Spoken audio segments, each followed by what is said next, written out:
noite a todas e a todos. Sejam bem-vindos ao nosso ciclo de conferências Diálogos Contemporâneos, que se realiza simultaneamente em Brasília e Campo Grande, no período de 12 de março a 12 de junho. Todas as conferências e debates serão gravados e também transmitidos ao vivo via Facebook. Agradecemos aos que vieram prestigiar o nosso projeto e aos que estão nos acompanhando pela internet. Aos que já estão acompanhando no Facebook, pedimos que convidem os amigos para que também possam participar. Registramos nossos especiais agradecimentos aos deputados federais Vander Loubet e Zeca do PT, que destacaram emendas parlamentares de execução obrigatória ao Ministério da Cultura para que este projeto fosse realizado. Muito obrigada. O ciclo de conferências Diálogos Contemporâneos é uma realização da Associação Amigos do Cinema e da Cultura, com a produção executiva de Pedro Hortali e a direção geral de Nilson Rodrigues. Convido para as suas palavras o diretor-geral Nilson Rodrigues.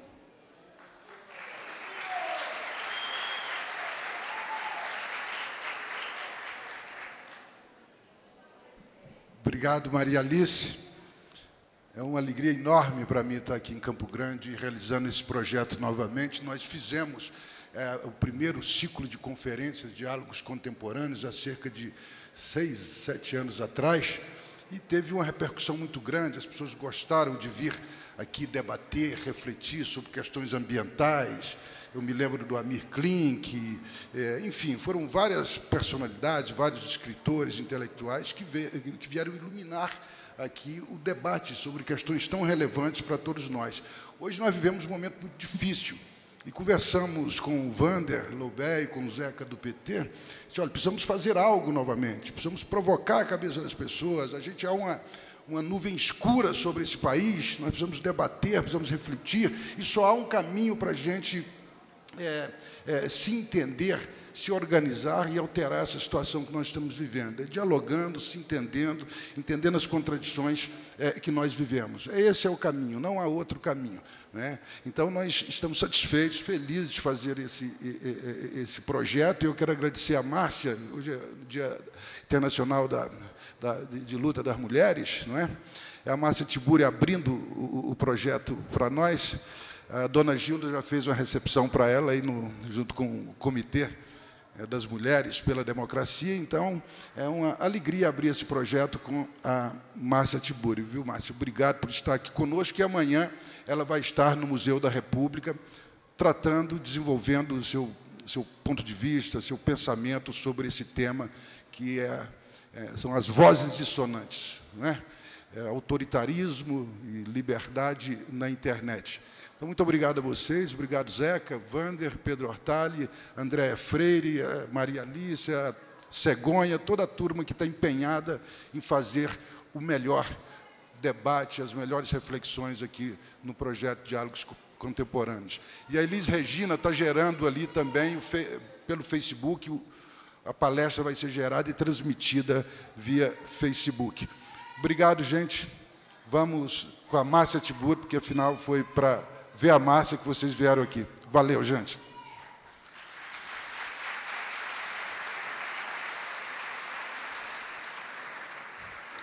Obrigada, Nilson.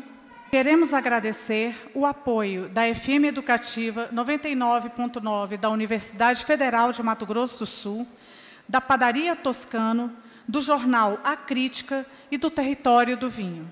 Agradecemos também à Câmara Municipal de Campo Grande pela cessão deste espaço para a realização dos 8 debates do projeto. Convidamos todos e todas para prestigiarem os demais debates que ocorrerão até o mês de junho, sempre às 19 horas, com entrada franca. Semana que vem, teremos a satisfação de receber aqui na Câmara Municipal de Campo Grande, Renato Janine Ribeiro, professor titular de Ética e Filosofia Política da Faculdade de Filosofia, Letras e Ciências Humanas da USP, para realizar a conferência com o tema A Educação no Brasil, a Realidade Contemporânea e os Novos Instrumentos para a Formação de Crianças e Jovens. Antes de iniciar a conferência, informamos que, ao final da exposição da palestrante, haverá o debate. Aos que quiserem participar, as perguntas deverão ser feitas por escrito. As nossas auxiliares já estão posicionadas, aquelas moças de preto do cerimonial que estão aqui, né, dando assessoria à produção. E é só levantar a mão e chamá-las, que elas levam até vocês, né, o papel com a prancheta para que sejam feitas as perguntas ou colocadas as suas considerações. Pedimos a gentileza de desligarem os celulares e também queremos lembrar que os livros da escritora estão à venda ali na frente pela livraria Leitura e que, ao final do debate, ela disponibilizará um tempo para autógrafos. Para fazer a mediação do debate, convido para subir ao palco a professora doutora Vera Penzo.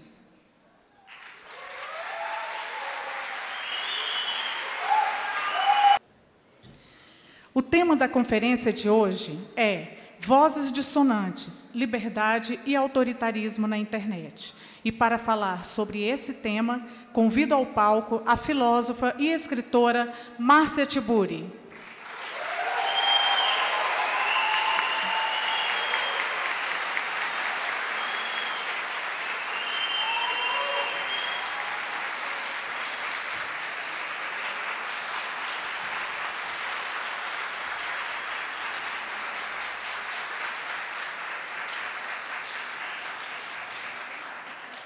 Passo agora a condução da conferência para a professora Vera Penzo.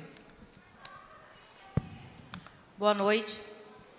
É uma grande satisfação estar aqui hoje, mediando essa fala da Márcia Tiburi, como mulher, como professora, como militante dos movimentos sociais que sou. Me sinto honrada em estar aqui. Parabenizo a Associação de Cinema e Cultura, que está promovendo esse projeto, promovendo esse diálogo, um momento tão importante e tão necessário em nossa sociedade. Sabemos o quanto o diálogo, a tolerância, o respeito precisam ser colocados em evidência e precisam ter espaços, nós precisamos de espaços para discussão. Por isso mesmo, agradeço a presença de todos, sabemos que o espaço aqui é pequeno, tem muita gente lá fora, a transmissão sendo feita aqui ao vivo pelo Facebook, então quem não está podendo acompanhar presencialmente tem outros espaços também, pelo próprio ambiente virtual. E eu vou colocar o tempo aqui, a Márcia vai falar 1 hora, depois nós vamos abrir para o debate, as pessoas vão coletar as perguntas que serão nominadas, e aí nós fazemos, então, abrir um tempo para o debate, e aí depois encerramos e passamos aí ao momento de autógrafos, né, lá na frente, caso alguém queira. Então, essa é a condução. Vou passar a fala, então, a Márcia Tiburi, escritora e filósofa. Obrigada. Boa noite.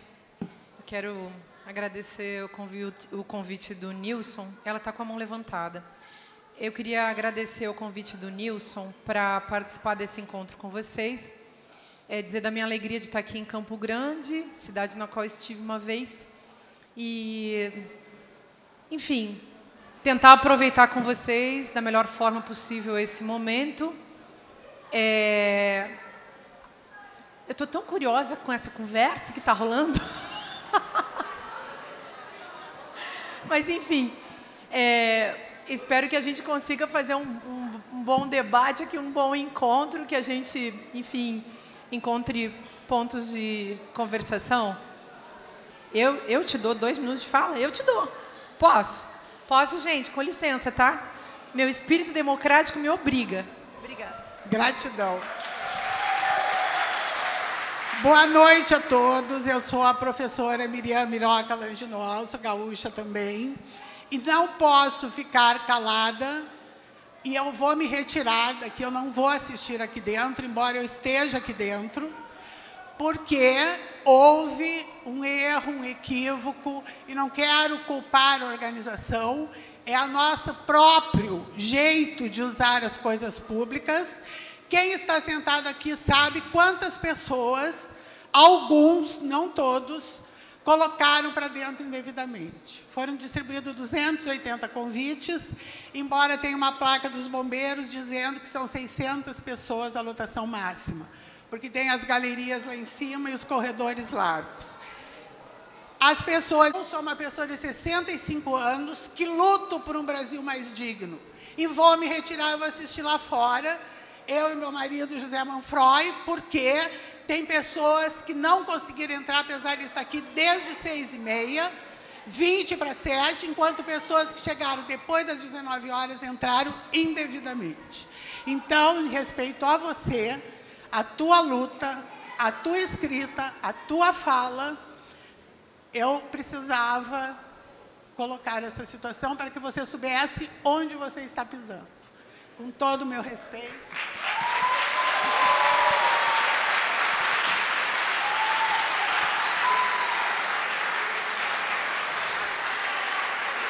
Pessoas. Obrigada, Nilson.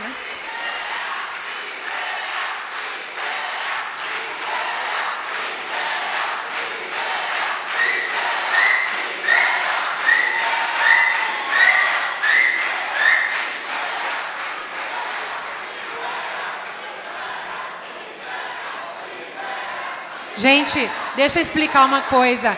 Posso pedir um segundo da atenção de vocês? O Nilson vai explicar o que aconteceu. Por favor, tenham um segundo só de silêncio e de paciência para ele explicar, por favor.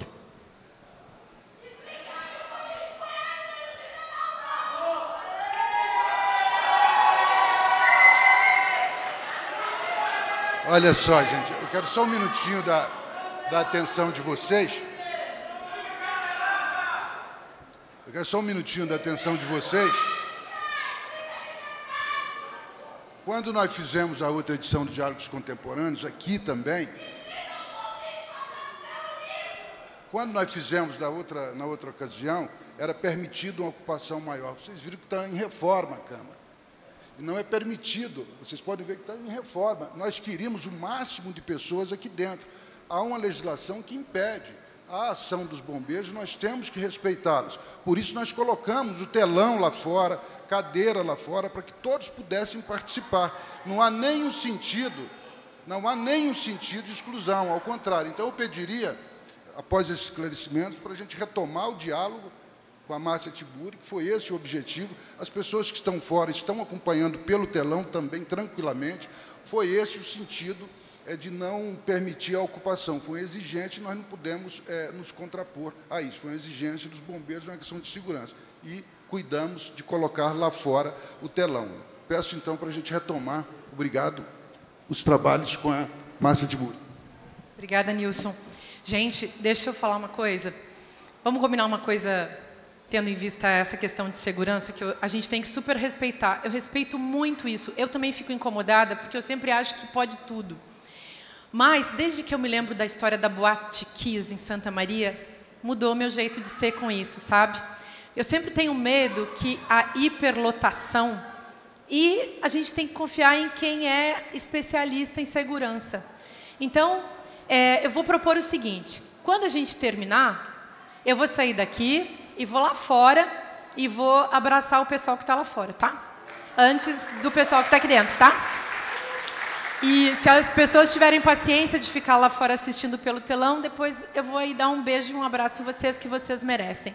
Mas eu queria também agradecer a vocês que vieram até aqui e, sinceramente, lastimo que a Nilce, né, tenha ido embora e lastimo, se for real, que alguém que não tenha uma disponibilidade ética para com o público, as pessoas, essa casa da cidadania, o conhecimento, enfim, tenha feito alguma coisa. Espero que isso tenha sido apenas uma impressão, que se for um erro que possa ser consertado. Enfim, a gente tem que preservar a nossa democracia na microfísica do cotidiano. Isso depende de uma disposição ética nossa, de cada um, em cada pequeno gesto. Bom, eu vou, então, fazer uma colocação para vocês na seguinte linha. e esperando que a gente possa, de fato, dialogar a partir dessas colocações. Eu gosto sempre de dizer que, quando eu falo porque eu sou professora de filosofia, só por isso. Se eu fosse só escritora de livros, talvez não precisasse falar, porque o que eu tenho a dizer estaria escrito nos livros. Mas existe uma coisa que não fica nos livros, que é essa potência do encontro, que é a experiência viva do pensamento, que implica essa disposição ao diálogo, que está dada no ato da fala de alguém e no ato da escuta de uma outra pessoa. E eu gostaria de conversar com vocês sobre o diálogo, a personalidade autoritária, para que a gente possa pensar em ética e política, e falar também do que é hoje a nossa experiência com as redes sociais, tendo em vista esse cotidiano virtual, esse desdobramento do cotidiano que a gente tem vivido até aqui. Vamos nessa, Vera? Então vamos. Vou começar falando do diálogo. E por que eu vou falar disso? Porque eu sou professora de filosofia e a minha formação inicial tem a ver com essa potencialidade da nossa experiência humana em conjunto. Eu escrevi um livro há um tempo atrás, acho que foi publicado em 2015, que se chama Como Conversar com um Fascista. Talvez alguns de vocês tenham lido esse livro. É um livro muito curioso, porque há muita gente que não o leu, mas que gosta muito de falar dele. Atualmente tem muito isso. Pessoas que não leem os seus livros, mas gostam muito de falar deles. Eu escrevi esse livro e muitas pessoas ficaram me xingando de fascista. Várias outras pessoas, quando eu publiquei o Ridículo Político, que é um livro de 2017, várias pessoas ficaram me xingando de ridícula. Eu fiquei pensando, o que será que está acontecendo com esse leitor da página, que não vai para dentro do livro, mas fica na capa do livro, né?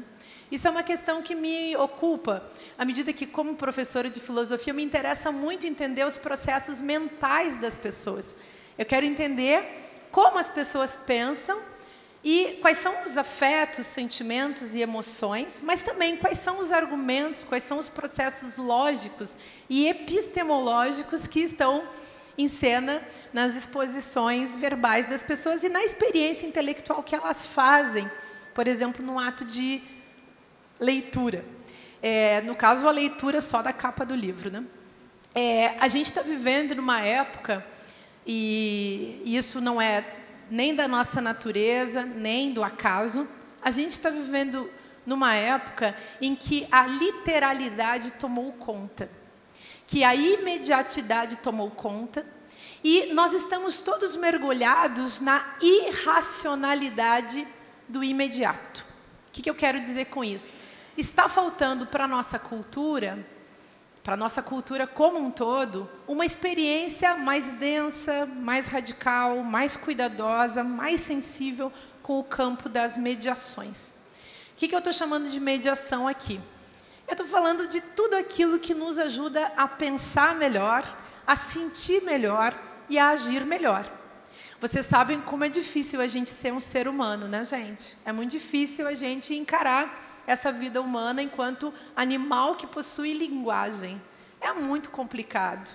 É muito complicado a gente se achar, a gente saber que a gente não é Deus e que a gente também não é simplesmente um animal igual aos outros, porque nós vivemos dentro de uma comunidade extremamente complexa. E essa complexidade da nossa comunidade humana tem a ver justamente com a nossa experiência da linguagem. Mas, no contexto dessa imediatez, nesse mergulho na lama do imediato, nós perdemos justamente a linguagem. Hoje em dia, as pessoas preferem, por exemplo, o xingamento, que é um ato de linguagem que visa machucar o outro, ofender o outro, maltratar o outro. As pessoas, em geral, têm preferido isso do que os processos complexos, que envolvem refletir, pensar, analisar um argumento, analisar a linguagem de si mesmo e do outro, pensar naquilo que se naquilo que se está a dizer e naquilo que o outro está dizendo. Isso tem sido muito complicado para todo mundo. E nós, digamos assim, estamos nos sentindo, muitos de nós, a grande maioria de nós talvez, estamos nos sentindo locupletados, realizados, num contexto de vazio do pensamento. É como se pensar, e pensar com esforço e com cuidado, atrapalhasse as nossas vidas. Nessa linha, nesse espírito, o fascismo cresce, o machismo cresce. Eu vou tentar explicar, na segunda parte da minha exposição, por que o machismo e o fascismo, que são muito próximos, por que eles avançam, crescem e aparecem na nossa cultura, e o que a questão do diálogo, da reflexão, tem a ver com isso. Mas eu estou fazendo essa primeira colocação para colocar vocês num estado de reflexão, para que a gente possa agora entrar num clima reflexivo, de cuidado com as palavras, com o pensamento e de muita atenção. Vocês sabem que a coisa mais bonita que uma pessoa pode dar para outra, no meu entendimento, é a atenção. E vocês já estão nesse estado, vocês estão me dando atenção e, ao mesmo tempo, nesse ato, que parece um gesto muito singelo, vocês estão também dando atenção uns aos outros. E isso é uma coisa maravilhosa, porque a atenção não é apenas um esforço físico, ainda que seja, e seja louvável, mas é também uma disponibilidade ética, e é dessa disponibilidade ética que a gente consegue gerar a melhor política. Bom, sobre o diálogo, por que temos que falar sobre ele? Eu sou professora de filosofia, comecei falando disso. Me formei em filosofia, fiz mestrado, fiz doutorado, dou aula de filosofia até hoje. Fiz também uma faculdade de artes lá no passado da minha vida, gosto muito de desenhar, enfim, mas a coisa que mais ficou na minha formação foi a leitura dos textos de um filósofo antigo chamado Platão. Platão escreveu Diálogos, gente. Fez uma obra incrível, em que, pese que ele tinha um monte de pequenos erros, era machista, era, enfim, um grego, né? Era um grego, então ele é uma coisa do passado. Muitos aspectos do que Platão disse já não nos interessam, nós evoluímos em algum sentido socialmente, infelizmente não evoluímos em outros. Mas o que tem de importante nessa história do Platão? Ele escreveu Diálogos. Por que ele escreveu Diálogos? Platão não era um sujeito a favor da escrita, ele não ficava achando que era mais importante escrever do que praticar. E ele escreveu Diálogos para nos deixar um documento, para nos deixar uma dica. Filosofia se faz por meio de um diálogo. O que é um diálogo? O diálogo não é um teatro, portanto, não é um espetáculo, portanto, não cabe na televisão, por exemplo. Um diálogo também não cabe num programa de rádio. O diálogo também não cabe numa entrevista de jornal ou revista. O diálogo não é um bate-papo. Não é simplesmente uma troca de ideias num bate-papo. O diálogo não é uma conversação, muito menos uma conversação do tipo, vai chover, não vai chover, enfim, qual é o seu time de futebol, o que você faz da vida. Isso não é um diálogo. Nós somos seres que nos ligamos uns aos outros muito em função das nossas conversações. As conversações nos colocam dentro de um patamar moral básico. Então, a gente encontra uma pessoa no ônibus ou na rua. Hoje, encontrei um cidadão no elevador do hotel onde eu estou hospedada e ele disse, você mora aqui? E eu fiquei pensando, o que será que ele quer dizer com você mora num hotel? Por que será que ele achou que eu tenho cara de alguém que mora no hotel? Aí eu perguntei, o senhor mora aqui? Não, eu não sabia nem que as pessoas moravam nesse hotel. Aí ele disse, não, desculpe. Não sei porque também ele me pediu desculpas. Enfim, mas ficamos ali naquela conversação. Podia ter dito, o tempo está bom, o tempo está ruim, vai chover, o calor é sempre assim. Sabe quando você fala do tempo, que é porque você não tem outro assunto? Bom, isso é uma conversação. Você tem todo o direito de conversar com quem você quiser. Quando você não quiser conversar com uma pessoa, você também tem o direito ao silêncio. O silêncio é um direito. O silêncio é muitas vezes uma dádiva. O silêncio às vezes é uma bênção.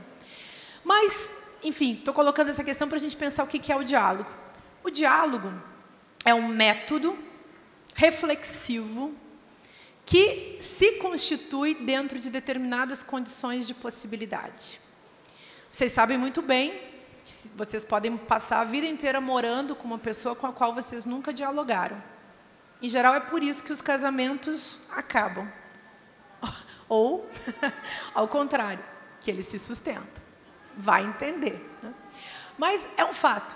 O diálogo, para acontecer, ele precisa de condições de possibilidade.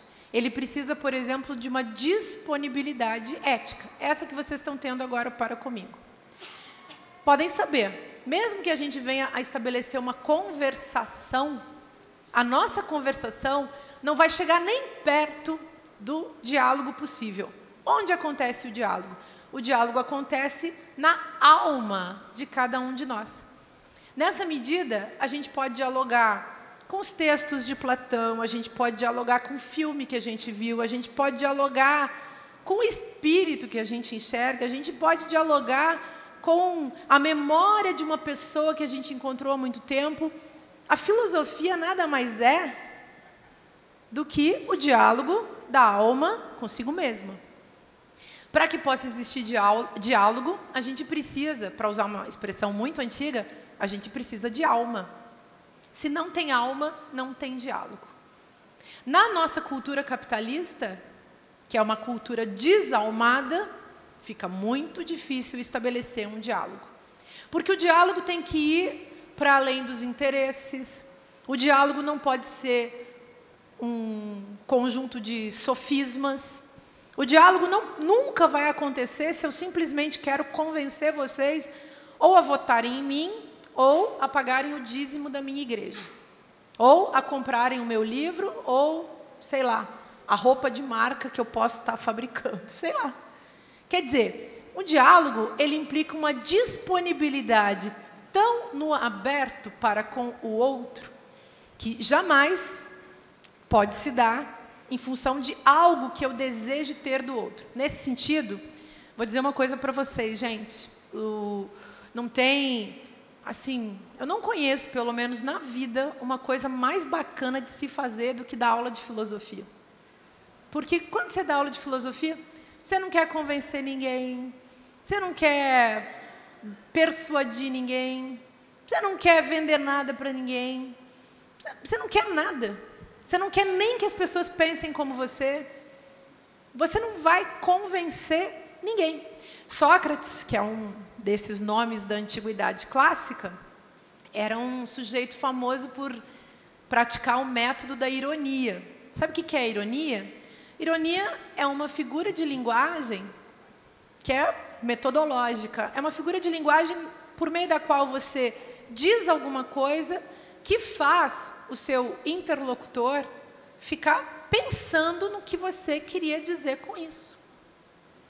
E aí, a ironia é um método filosófico. Você diz e deixa o povo solto, pensando. Você não quer convencer ninguém a entrar no seu partido, você não quer convencer ninguém a entrar na sua igreja, entrar na sua loja. É no aberto. Para que serve? Para produzir alma. Sabe o que é alma?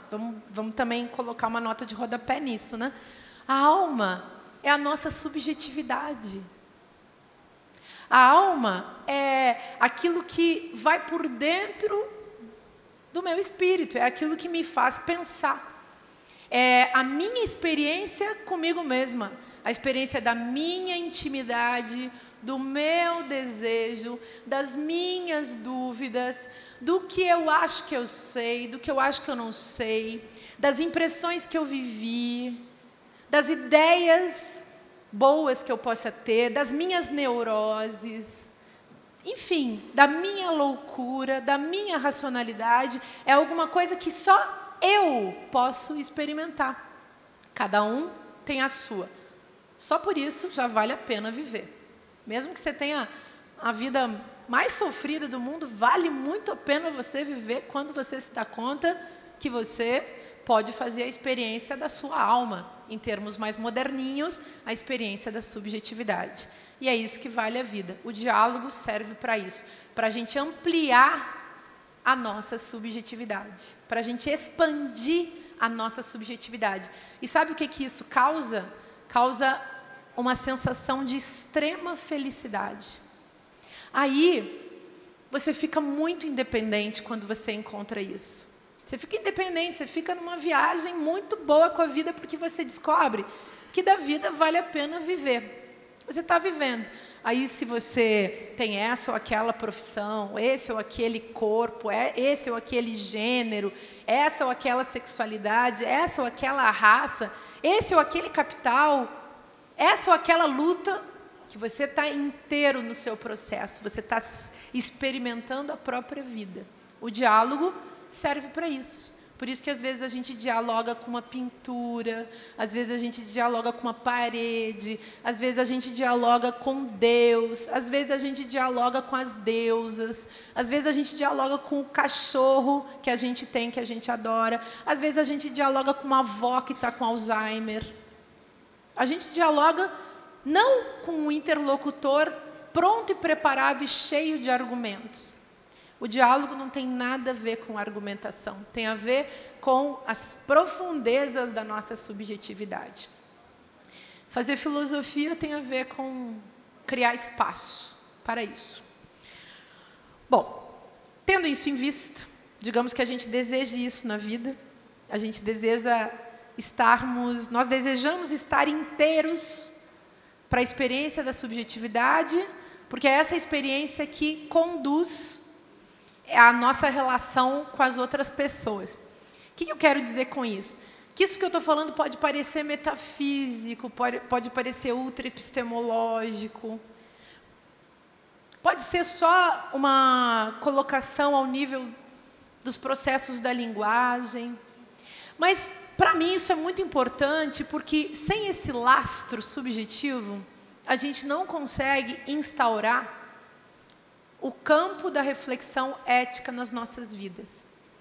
Na nossa cultura desalmada, vocês já notaram que a ética sumiu da cena? Hoje em dia existe um discurso assim, desses bem preparados, bem prontos, que as pessoas vão copiando e colando na internet já faz um certo tempo, que é o discurso, por exemplo, em nome da corrupção. Mas não existe mais uma conversa mais cuidadosa e atenta sobre o que possa ser a reflexão ética. E ética, só para botar uma nota de rodapé também aí, ética é a ciência ou é o campo justamente da reflexão sobre as nossas ações no que concerne a nossa relação com o mundo ao nosso redor. Então, quando a gente fala de ética, não estamos falando de moral, muito menos na deturpação da moral e moralismo. Moralismo e moral não tem nada a ver com ética. Outra, moralismo não tem nada a ver com moral. E moral não tem nada a ver com ética. A ética é o questionamento da moral, que são os costumes, os hábitos, aquilo que as pessoas já se acostumaram a fazer. A gente pode até dizer, por exemplo, que a corrupção virou uma nova moral, porque todo mundo faz, nas mais diversas instâncias. Mas o questionamento ético implica a gente pensar por que será que nós estamos todos falando sobre isso hoje? E o que nós queremos com isso?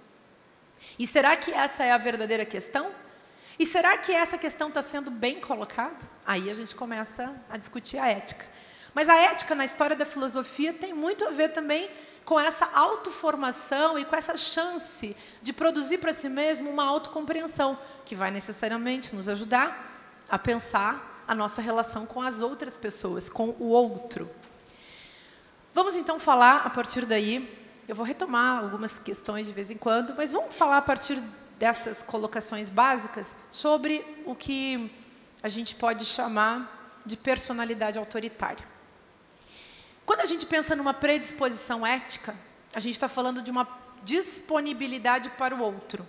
Isso que vocês têm nesse momento aqui, com esse gesto de escuta, raro, que requer um tremendo esforço de concentração, sendo que a concentração está cada vez mais difícil na época das redes sociais e das tecnologias que visam controlar a nossa percepção.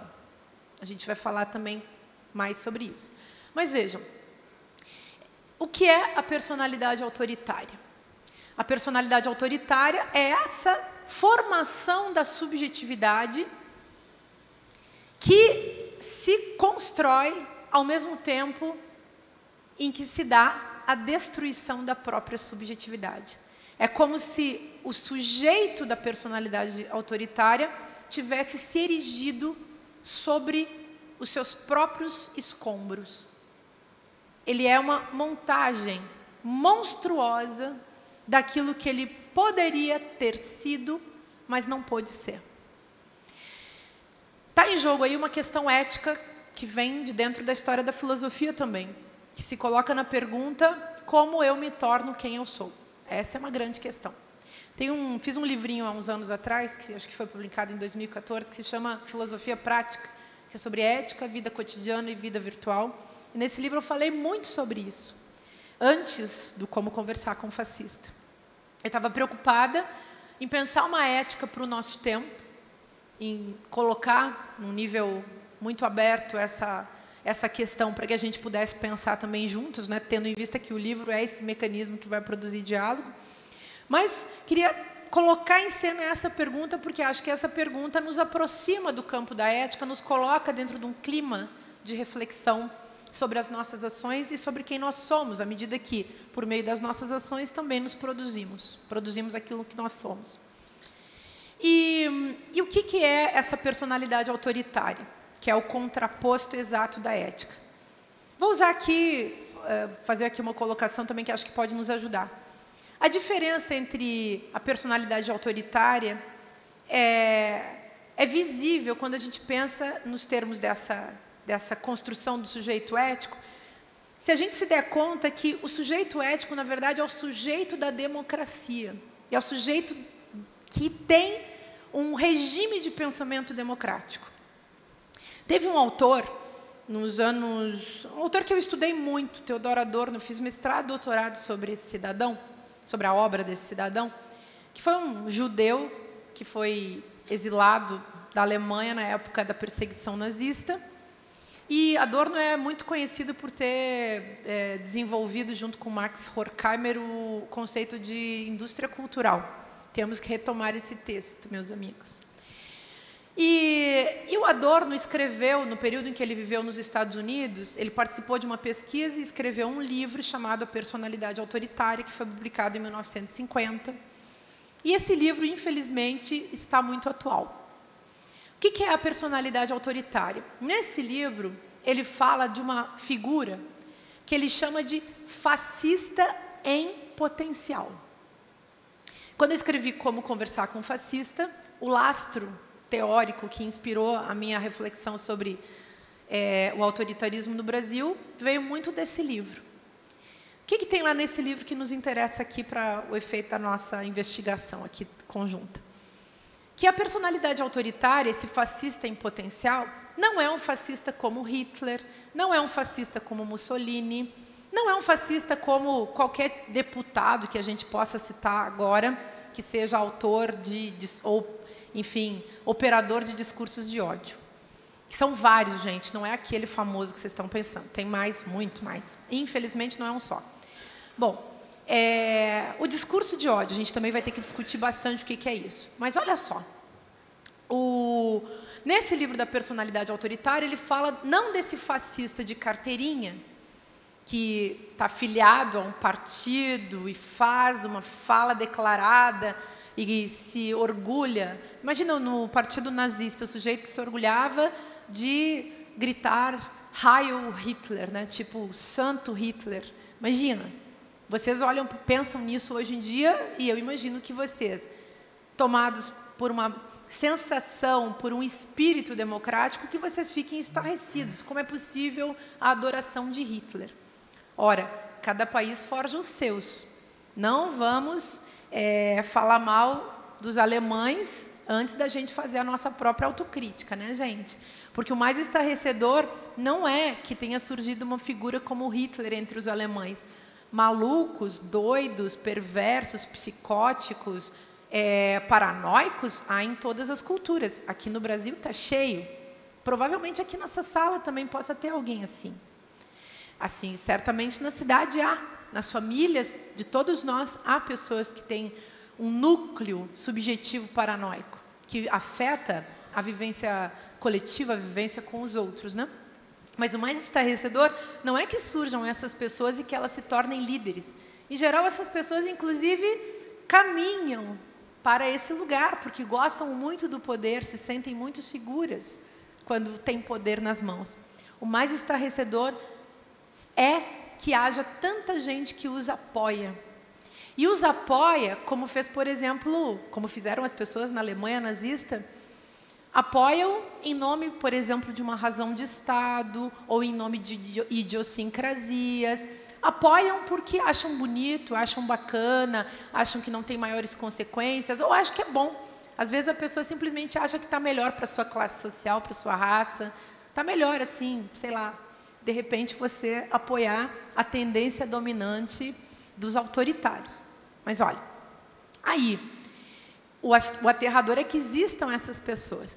Quando o Adorno fala do fascista em potencial, ele fala de um sujeito que está... Ele não é um fascista que está lá já tacando fogo nos judeus, nem, enfim, fazendo intervenção no Rio de Janeiro. Não é essa figura. É o sujeito que está ali num estado de prontidão. Esse é o termo. O sujeito está na dele, na vidinha dele, mas se precisar, ele vai sair de sua boca, do seu corpo e da sua falta de espírito e falta de alma, vai sair direto dele a fala racista, a fala homofóbica, a fala que apaga o outro. E se ele for muito ruim de lógica, ele vai chamar isso de liberdade de expressão. Não existe liberdade de expressão no discurso de ódio, no discurso fascista, no discurso que aniquila o outro. Porque a expressão deve ser livre e se torna livre à medida que ela fomenta a liberdade. Se a gente tomar a liberdade como um valor positivo, quando eu faço um discurso de ódio, eu aniquilo não só a minha liberdade de fazer esse discurso, mas também a do outro, que poderia fazer esse discurso, porque o discurso de ódio só gera mais ódio. E o ódio é um elemento de destruição. O ódio é também metodológico. O ódio organiza politicamente as pessoas para a destruição do outro. E assim, na forma de um elemento genético, destrói o outro e destrói, portanto, a ideia de sociedade. Bom, nesse estudo feito pelo Adorno nos Estados Unidos, com vários colegas teólogos, sociólogos, psicanalistas, psicólogos, eles chegaram à conclusão naquela época que os americanos, lá nos anos 40, eram tão ou mais potencialmente fascistas do que os próprios alemães nazistas.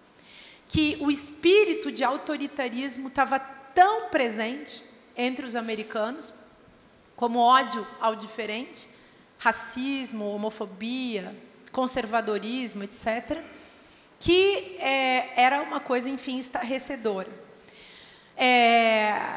Todas as culturas conhecem seus momentos fascistoides ou protofascistas, isso é uma coisa muito importante da gente se lembrar, né? E há um culto, muitas vezes, da proposta que é levantada por esses personagens.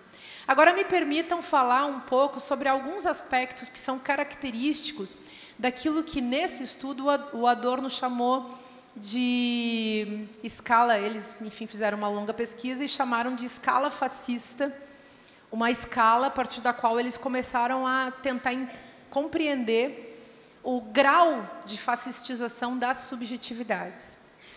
E existem algumas características que são muito comuns, e aí as pessoas até perguntaram, mas por que vocês estudaram os autoritários e não estudaram os democratas, ou os democráticos, ou aqueles que têm um espírito livre? E o que eles concluíram e responderam é que não dá para você estudar as pessoas que são democráticas, porque no contexto da democracia, uma pessoa que tem um regime de pensamento democrático, essa pessoa é sempre diferente. Ela é muito particular, ela é muito peculiar. Ela não é um robô teleguiado. Ela não é um escravo do pensamento único. Ela é uma pessoa que é única. É uma pessoa que tem, enfim, diversas qualidades, diversos defeitos, pode até ter confusões, assim, mas ela é uma pessoa, digamos, que é muito particular. Já quando eles estudaram as personalidades autoritárias, eles verificaram, então, uma presença de 9 características que são sempre as mesmas e que tornam essas pessoas todas muito homogêneas. E, por isso, são pessoas fáceis de analisar e, em compreendendo também o funcionamento da sua psique, é fácil de você manipulá-las. As características, vou citar algumas e vou fazer essa colocação genérica também, depois remetendo vocês à leitura do texto que está na internet, vocês podem ler, e depois vou passar para a análise da questão da internet. Olhem só, uma das características, todo fascista em potencial tem uma devoção a um líder autoritário. Por que ele se entrega ao líder autoritário? Primeiro, como que se escolhe um líder autoritário? Um líder autoritário tem que ser uma pessoa suficientemente simples para que ele possa ser compreendido. Ele tem que falar por meio de clichês, de chavões, jamais colocar nenhum tipo de dúvida na cena. Aquilo que ele fala é sempre fácil de entender. Vocês lembram aqueles apresentadores de televisão que falam que a inteligência do telespectador... Vocês lembram desse tipo de conversa que rolou aqui no Brasil um tempo? Aquele tipo de telespectador que tem a inteligência do Homer Simpson, daquele desenho animado? Então, o líder autoritário é aquele sujeito que acha que o seu seguidor é um imbecil e usa essa imbecilidade que ele projeta no outro, que às vezes faz elo com o outro, ele usa essa imbecilidade em nome dos seus próprios objetivos, dos seus próprios fins. O líder autoritário tem que ser essa figura que é paranoica. Então, como que a gente reconhece um paranoico? Um paranoico, em termos psiquiátricos, é basicamente um idiota. Idiota aí eu estou falando também no sentido psiquiátrico, e no sentido filosófico, né, do sujeito que está tão fechado dentro dele mesmo que ele é incapaz de encontrar a figura do outro. E esse sujeito tem um sistema de pensamento pré-estabelecido que não admite questionamento, é dogmático. É muito comum encontrar isso, então, em lideranças, muitas lideranças, infelizmente, de direita e de esquerda, muito comum encontrar isso em homens, muito comum encontrar isso em fascistas. O próprio em fascistas e em machistas. Aqui me permitam também uma nota de rodapé. O machismo é o sistema, digamos, dessa paranoia aplicada ao gênero. Então, todo machista, no fundo, é um paranoico que lida com a ideia de um pensamento pronto em relação à sexualidade e ao gênero. Claro que ele usa isso, ele não sabe, porque ele não tem capacidade de enxergar isso, porque ele, vou explicar por quê. Ele não consegue enxergar, mas ele sabe muito bem, sabe no seu próprio corpo, na sua própria estrutura, que ele está instaurado dentro de um sistema de privilégios, né? Então, ele fica contente com isso. Bom, então, ele adora um líder autoritário. Ao mesmo tempo, esse cidadão proto-fascista, ele é um sujeito que puxa o saco do líder autoritário e, ao mesmo tempo, espezinha aquele que ele considera que está abaixo dele, de quem ele, por exemplo, pode ser o próprio líder autoritário. A figura do puxa-saco, que vocês conhecem, que está entre nós todo dia, a gente encontra um, aquele que bate palmas para o chefe e, ao mesmo tempo, trata mal a pessoa que ele considera, na projeção dele, que não tem poder nenhum. Então, ele é um sadomasoquista, nesse sentido de gozar, no sentido subjetivo dessa expressão, ele se sente realizado com os maus tratos que ele recebe de cima. O Adorno contava muito isso, né? O cidadão, por exemplo, fica lá puxando o saco do líder. Quando ele encontra o líder nem sabe quem ele é. Sabem isso? Você é um fascistoide e o seu líder nem te reconhece.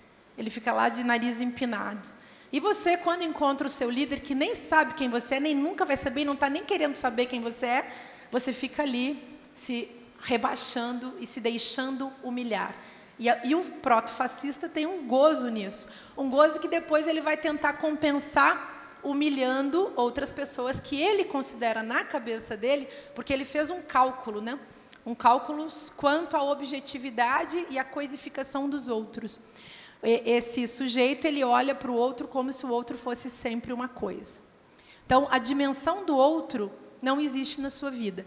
Deixa eu falar um pouco sobre isso também, porque é muito importante. Vocês sabem o que é a dimensão do outro nas nossas vidas?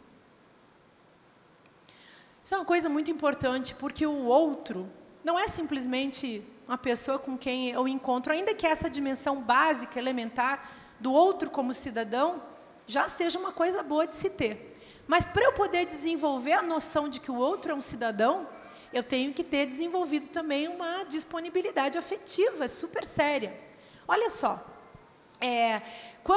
para eu poder me relacionar com o outro, eu preciso ser, por exemplo, uma pessoa que tem uma subjetividade em aberto. Eu não posso ser paranoico. Os paranoicos não se relacionam com o outro. Um paranoico, ele fica fechado nele mesmo. Então, o outro não comparece, o outro não existe. Quem é o outro? O outro, numa dimensão ética, é a pessoa concreta, o outro como cidadão, por exemplo. O outro com quem eu convivo. Tenho um pai, uma mãe, irmãos, namorados, namoradas, colegas. Esse outro cidadão. Pode ser que eu trate todo mundo como objeto e não como sujeito, porque se eu conseguir reconhecer o outro como cidadão, eu já evoluí. Eu já consigo imaginar que essa pessoa é igual a mim e tem o direito de existir, de ser quem ela é, de viver em paz. Mas para eu chegar nisso, gente, eu tenho que ter passado antes por um processo cognitivo que os proto-fascistas não passaram. O que aconteceu com esses fascistas em potencial, com essa personalidade autoritária?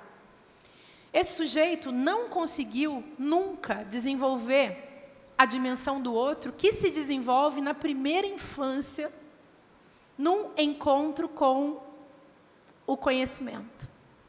O fascista é alguém cuja curiosidade, que é uma disponibilidade que se gesta na subjetividade humana, já no início da vida, foi impedida. A curiosidade foi impedida. Por isso, os proto-fascistas têm problemas cognitivos graves. E os machistas também. Porque os machistas, esses dias eu encontrei com um que ele dizia assim, homem é homem, mulher é mulher. E eu, pô, que falta de dialética, né, galera? Que isso? Que ideia mais antiquada. Poxa, tem que pensar mais, não é bem assim. Você está no mundo humano, da diversidade, as pessoas são muito mais criativas do que homem, homem, mulher, mulher. E o que quer dizer isso, né? Era uma exposição de um pensamento autoritário, mas, ao mesmo tempo, um pensamento que dava muita compaixão na gente. Porque você vê o sujeito pensando dessa maneira e você fica com pena. Você fica mesmo tomado de uma compaixão. Como é que essa criança ficou desse jeito? Como é que esse jovem consegue pensar uma coisa dessas? Tadinho. Que pena. Vocês não conseguem sentir pena? A compaixão, gente, a compaixão, ela é mais do que a piedade. A compaixão é também a elaboração ética da nossa relação com o outro quando a gente percebe a precariedade do outro. Isso não quer dizer que você vai sair por aí dando a outra face, né? A não ser que você tenha uma religião que pede isso para você. Mas quem for ateu e não tiver esse tipo de problema com Deus, Jesus e tal, está liberado. Então, cada um sabe de si, né? Também é um negócio legal. Mas olha só, Então, esse fascista, esse proto-fascista, ele não consegue desenvolver uma relação com o outro, porque o outro que está em cena no início é o outro do conhecimento.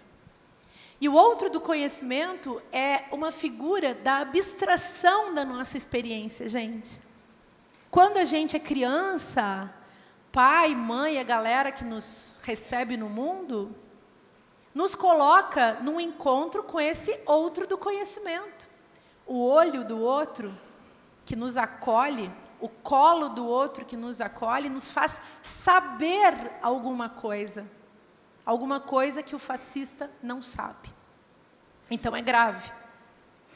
Todos nós que desenvolvemos a dimensão do outro, porque somos sujeitos da democracia, todos nós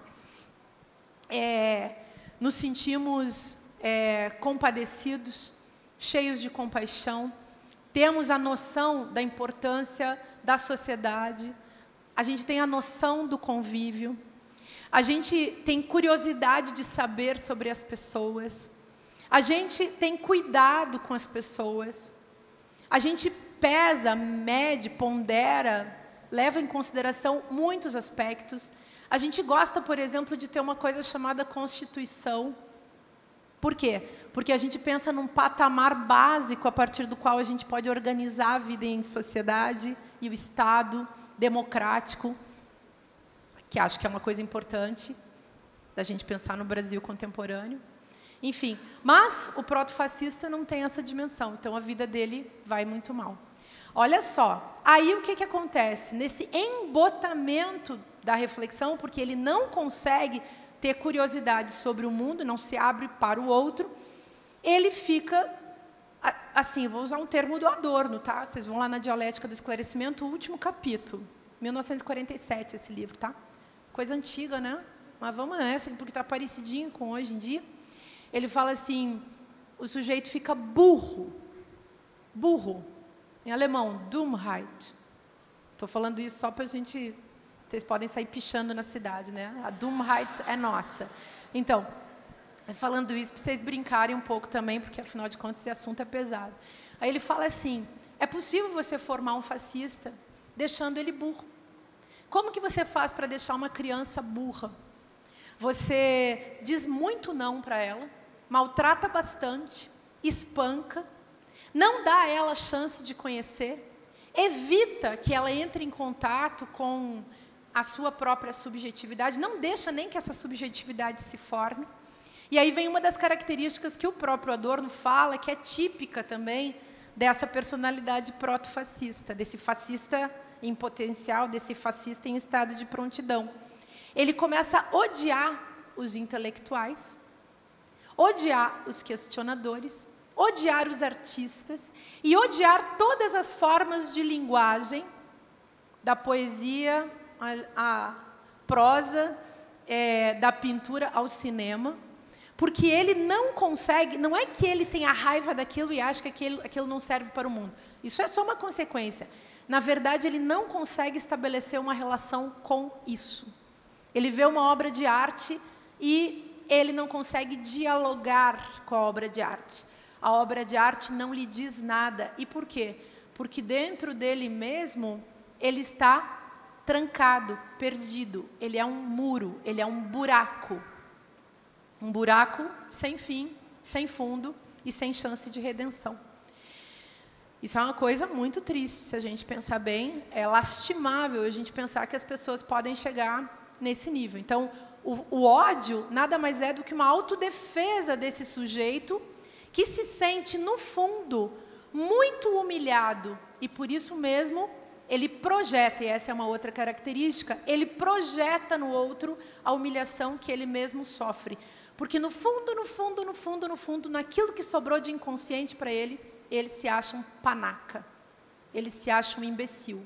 E ele se joga a adorar imbecis porque ele se identifica com um imbecil. Sabe por que ele se identifica com um imbecil? Porque ele é um imbecil, gente. Então ele só consegue entender imbecilidades. Aí se vem alguém e chega e diz, bandido bom é bandido morto, ele fica, yes, entendi. Então é isso aí. E aí copia e cola e vai em frente. tem mais um aspecto super grave, que aí eu vou colocar não na conta do Adorno, mas na minha própria, que é o seguinte: o Adorno falava de uma incapacidade de intracepção do fascista, desse fascista em potencial.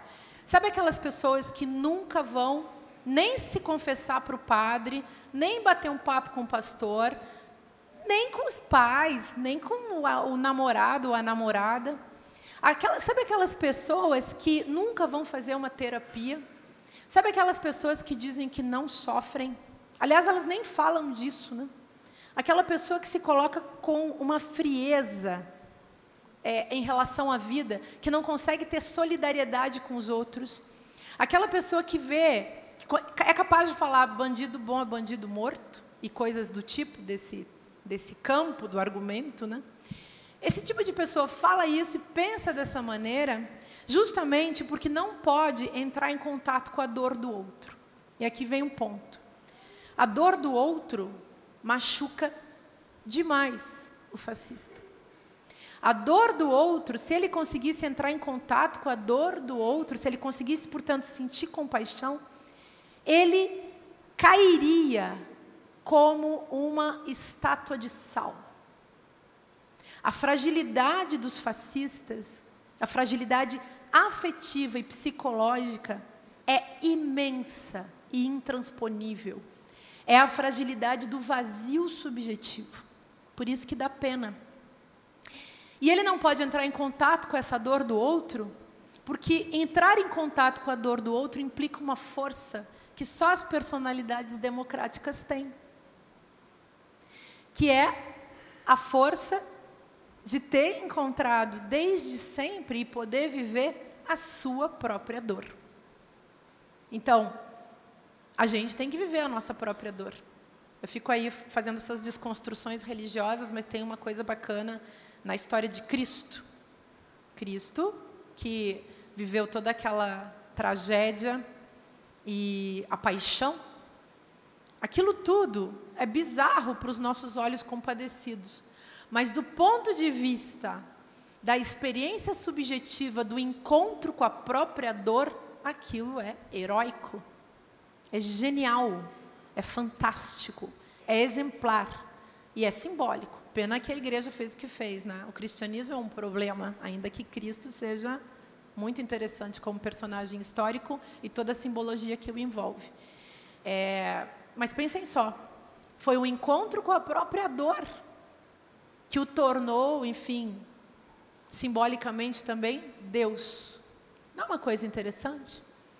Pergunta que a gente deve se fazer todos os dias. O que nós estamos fazendo com a nossa própria dor? Há pessoas que preferem exorcizar a própria dor, projetar a própria dor, fingir que ela não existe, apagá-la da cena, e essas pessoas correm o risco de se tornarem sujeitos de uma ausência de subjetividade, de uma frieza que só pode ser comparada à frieza das máquinas, à frieza dos robôs. Por isso que os protofascistas, as personalidades autoritárias, preferem o dinheiro, preferem a tecnologia, preferem as máquinas. O neoliberalismo que a gente conhece hoje, infelizmente, na própria pele, é feito disso, de rentistas robotizados. Não é à toa, e aí vou passar para a conversa sobre as redes sociais, não é à toa que hoje haja nas redes sociais tantos robôs em ação. Há pessoas que programam esses robôs à sua imagem e semelhança. Elas se sentem deuses.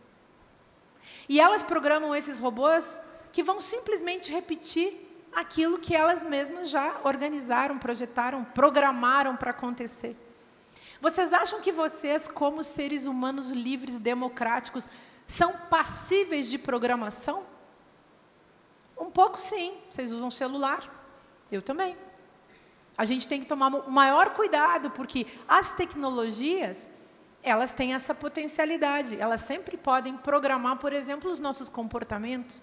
E programando os nossos comportamentos, podem também acabar programando nossa forma de pensar, nossa forma de sentir. Esse esvaziamento sobre o qual eu estou falando, ele está presente nas redes sociais, mas ele tem história, tem lastro na produção desse tipo de personalidade autoritária. Se vocês forem ler um livro que eu sempre recomendo, que eu acho maravilhoso, Eichmann e Jerusalém, da Hannah Arendt. É um livro maravilhoso. Nesse livro, ela fala muito do vazio do pensamento e ela analisa a figura de Eichmann, que era um carrasco nazista. E ela conta o seguinte, eu vou falar dele para poder falar da internet, tá? Vou fazer um nexo aqui. Ela diz o seguinte, Eichmann foi capturado na Argentina, em 1961, 62, foi julgado em Jerusalém, vocês podem ir para a internet pesquisá-lo. Conta a Hannah Arendt nesse livro, que foi uma espécie de reportagem filosófica que ela fez.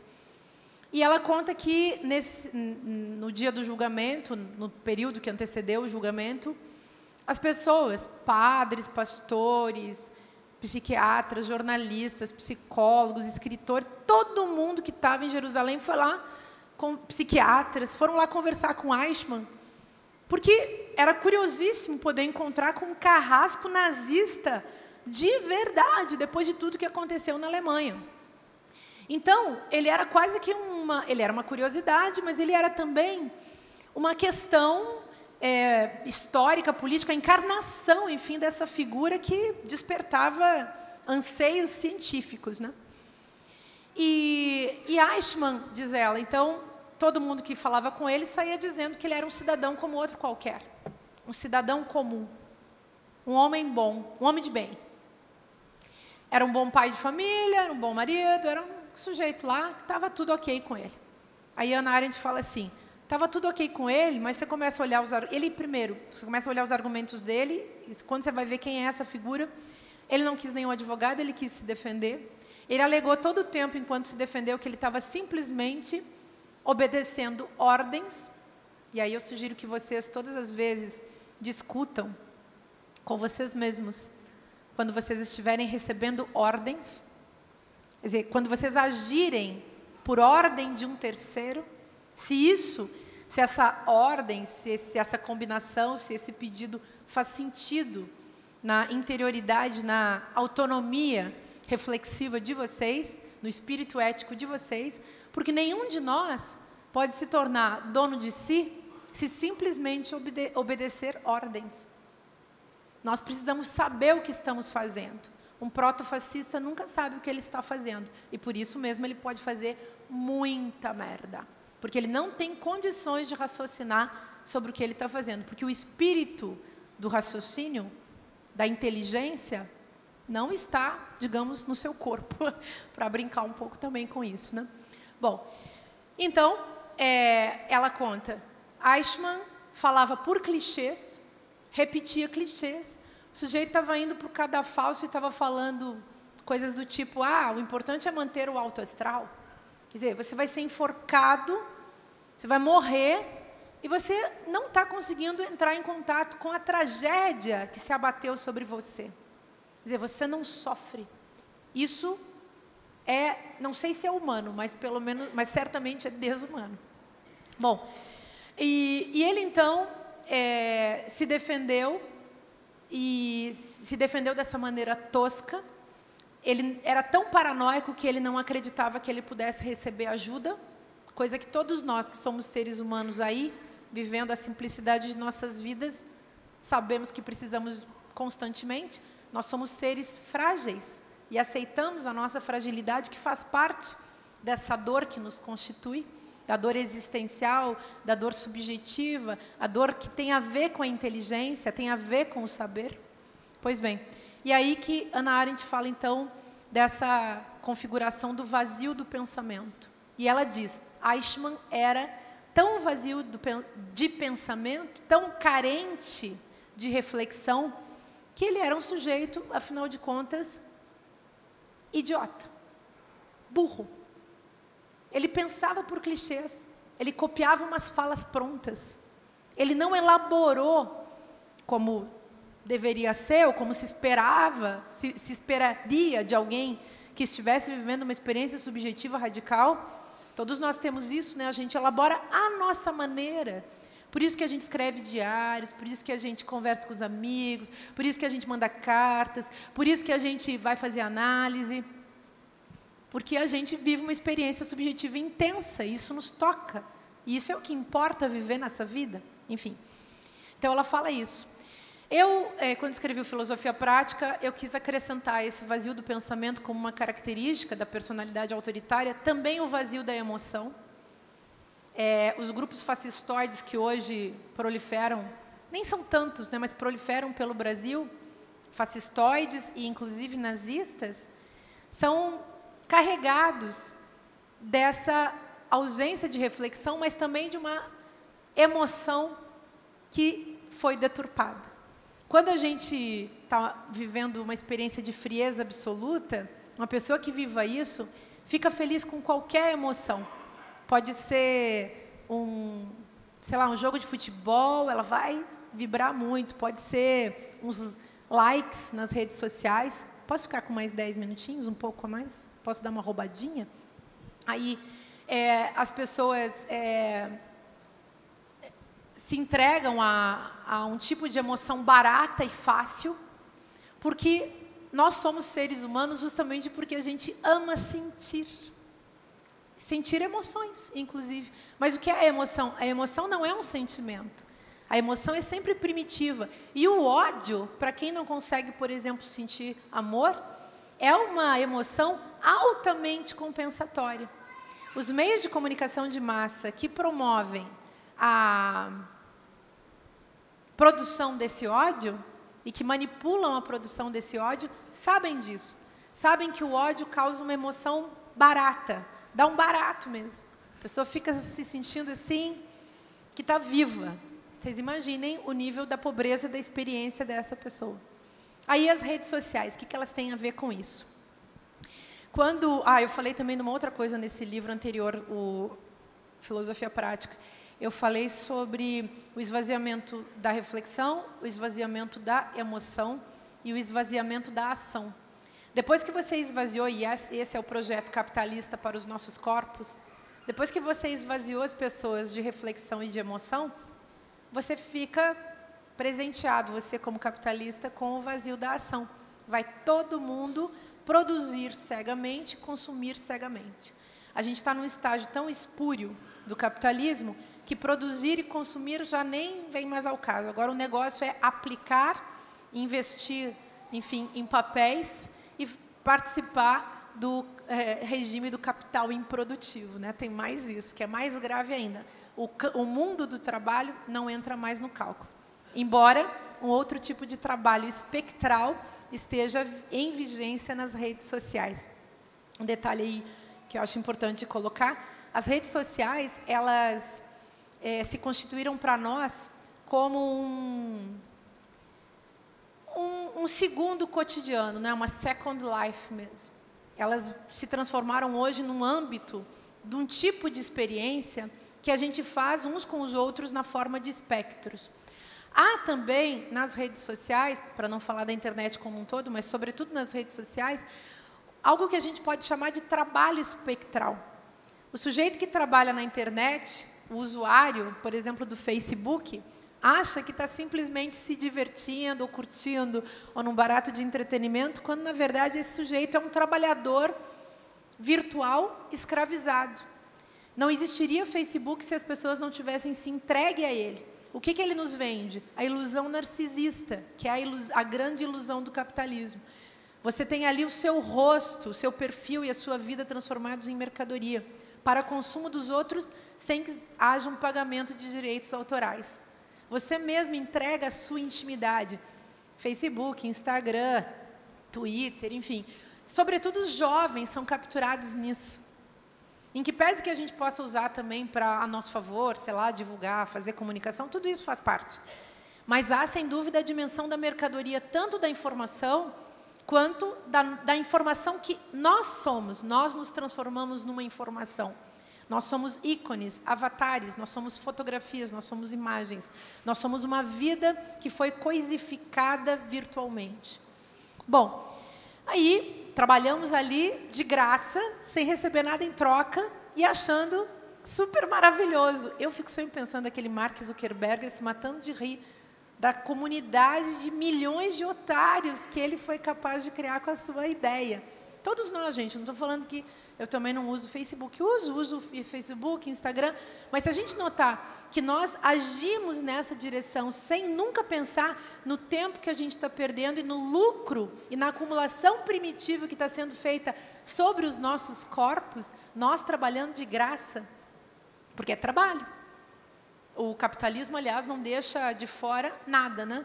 Você tem que pensar qual é a atividade que realmente eu estou fazendo que não dá lucro para ninguém, que faz com que ninguém se aproveite do meu corpo. Essa é uma questão, inclusive para as mulheres, né, que são todas trabalhadoras desde que nasceram. Bom, então acho que esse é um aspecto para a gente pensar. Mas então, o que acontece com os fascistas, ou protofascistas, ou personalidades autoritárias na internet? Olha só, a personalidade autoritária ela é marcada por uma ferida narcísica incontornável. Todos nós temos feridas narcísicas, mas a gente se cura disso porque a gente entra em contato com a nossa própria dor. O paranoico fica com a sua ferida narcísica para sempre em funcionamento. Ela gangrena a subjetividade e ela empedra e é uma cicatriz que nunca mais poderá ser extirpada. Aí, olha que coisa assim mais terrível. Ele não existe. A sensação de inexistência é a sensação típica desse sujeito paranoico, enfim, que a gente pode classificar junto com o Adorno como um fascista em potencial, a figura da personalidade autoritária. Ele tem uma sensação de que ele não é nada, ele precisa transformar em nada o outro, para ele poder se compensar, para ele poder sentir que ele é alguma coisa. Esse sujeito vai para as redes. Nas redes, ele ganha uma cidadania, entre aspas, virtual. E ele fica se sentindo o rei. No primeiro momento em que esse cidadão que se sente não existir, recebe um like, uma curtida, ele recebe aquilo como uma adoração da sua personalidade. Ele vê a chance de se transformar ele mesmo agora no líder fascista. É um momento, enfim, de glória para esse sujeito esvaziado. Ele se sente totalmente existindo. E ele começa a caçar likes. Tem um prefeito de uma grande cidade do Brasil que ficou famoso por esse apelido, o caça-like. Então, não sabe governar, não sabe nada de política, de sociedade, de economia, não sabe nada de gestão, inclusive, mas não sabe nada, mas sabe fazer uma cena, porque essa cena o capitaliza na esfera espectral. Claro que ele conta com a imbecilização dos outros. Ele conta que o outro seja um imbecil que vai capitalizá-lo nesse lugar. Na nossa cultura fascistizada, justamente há personalidades que vão capitalizar a partir dos discursos de ódio e desse lugar das cenas, dessa cena que se faz no âmbito espetacular. Todo o judiciário está vendido para isso hoje. Vocês sabem disso, infelizmente. O judiciário já julga hoje em dia, em todas as instâncias, em nome da opinião pública e das ordens televisivas. A televisão, aliás, se depois tiver tempo a gente pode discutir mais sobre isso, é um desses aparelhos sistêmicos e é ao mesmo tempo uma corporação e é ao mesmo tempo um eletrodoméstico que serve como prótese de conhecimento nas nossas vidas e define para nós um tipo de comportamento, um tipo de sentimento que visa justamente nos tornar otários de um sistema. A televisão gerou em nós o contrário da gratidão, que é a inveja, pelo treino do nosso próprio olhar. Eu escrevi um livro também sobre isso anos atrás que chama Olho de Vidro. Então, é o olho gordo, só que um olho gordo que, na verdade, não tem carne, né? Ele é uma prótese que nada enxerga, mas que está aí, funcionando para orientar a nossa própria robotização e escravização. Então, aquilo que é pobreza da experiência, eu já vou concluir, aquilo que é a pobreza da experiência na linguagem fascista, porque o fascismo não é só uma potência, uma latência dentro da nossa cultura.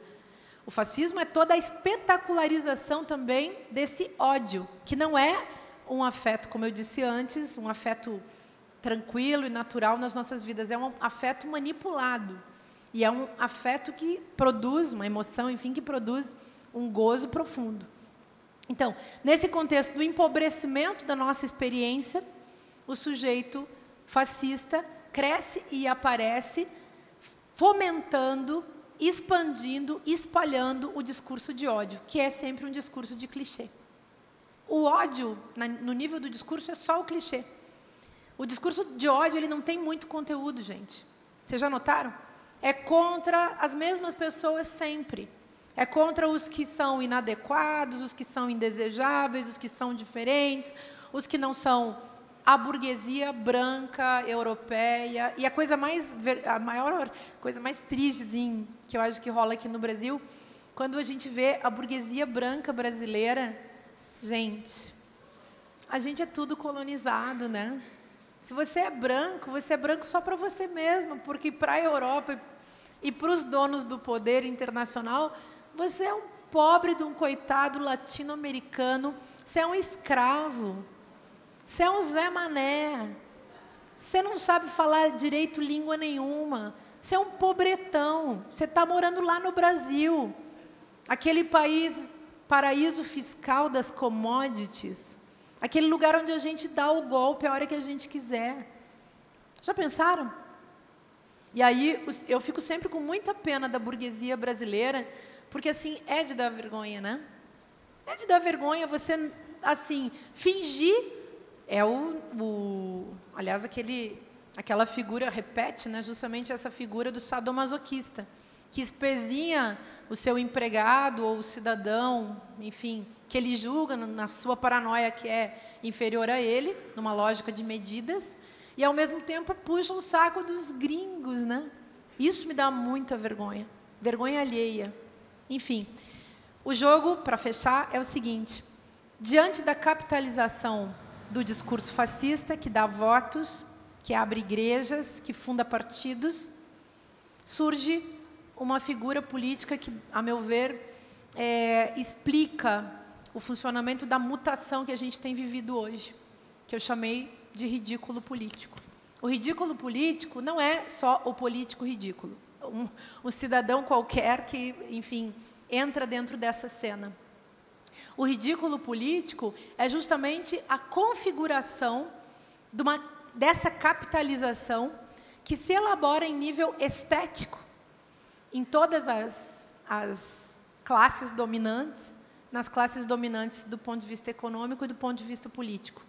Nesse sentido, o ridículo político para não citar os nossos brasileiros, para a gente não sentir uma vergonha alheia, pior ainda, mas cada um aí reflita como quiser, Donald Trump. Acho até engraçado falar isso, porque os americanos se deram mal pra caramba, né, gente? Então, eles estão sempre se dando bem, mas eles se deram mal demais. Donald Trump, Berlusconi na Itália.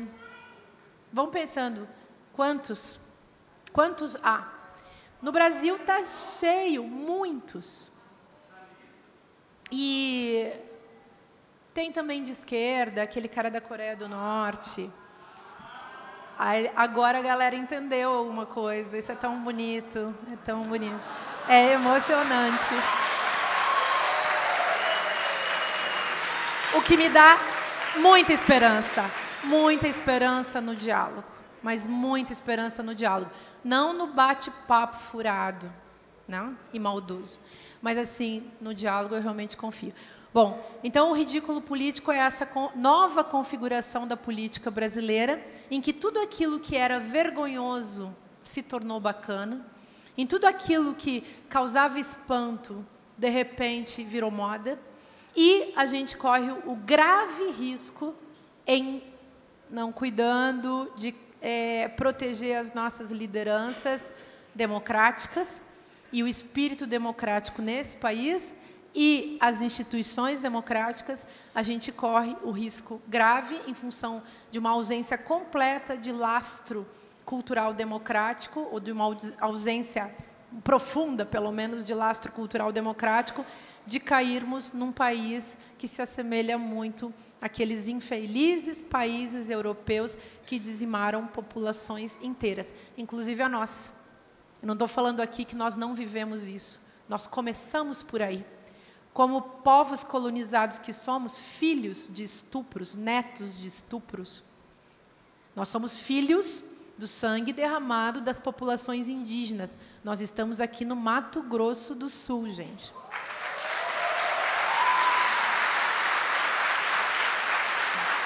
E temos os povos que aqui viviam, que hoje em dia precisam ser cada vez mais empoderados, e é um dever de quem não é índio empoderar todos esses povos e protegê-los.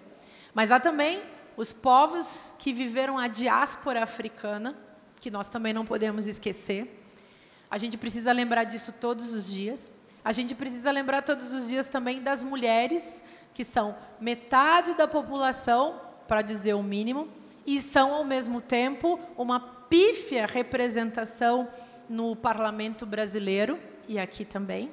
E não vamos esquecer também de colocar a necessidade da gente defender, vamos dizer assim, a nossa democracia, que é apenas um sonho, que foi uma ilusão que a gente teve até o golpe de 2016, mas que ainda é um broto, né, gente? Um broto, sabe assim, quando a planta morreu, mas de repente lá do fundo da terra vem aquele brotinho? Pois é. Então, a gente precisa voltar a regar essa planta da democracia, e isso precisa acontecer nos nossos corações. Eu sugiro também que, além disso, a gente estude mais psicanálise e aprofunde a nossa relação com a psicanálise e com a filosofia, também para ajudar essas pessoas que hoje em dia vivem nesse nível de pobreza subjetiva. É muito fácil a gente formar fascistas. E dá realmente muita pena, sobretudo quando você vê gente muito jovem fazendo esse tipo de coisa. Você fica pensando, o que será que aconteceu em suas famílias? O que será que aconteceu no nível da violência vivida? A gente vive numa sociedade tão violenta, e a gente sabe que a violência deturpa as personalidades e as transforma em personalidades autoritárias. E nisso tudo vai todo esse jogo da fragilidade que não consegue se encontrar consigo mesma.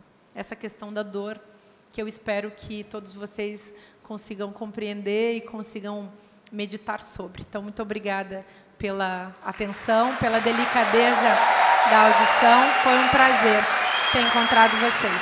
Obrigada.